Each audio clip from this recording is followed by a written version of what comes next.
Nama benda campsite ni? Araudah. Ada dapur.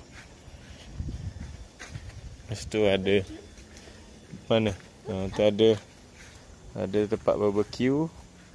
Bilik RM80 satu malam. Lepas tu sini. Lepas tu ada kebun.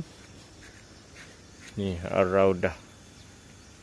Lepas tu ada kolam renang. Ada kolam renang Alisa Smart. Kolam renang okey untuk budak-budak. Lepas tu ada pisang. Lepas tu ada tempat makan, ada peti. Pinggan pun ada. Kowe pun ada. Okey lah tempat dia, menarik. Lepas tu ada bilik-bilik dia ke belakang sana. Tempat dia menarik untuk mari. Sebelah surau di Aspa Cottage. Betul-betul sebelah surau. Lepas tu kat sini ada Wakaf Hadi.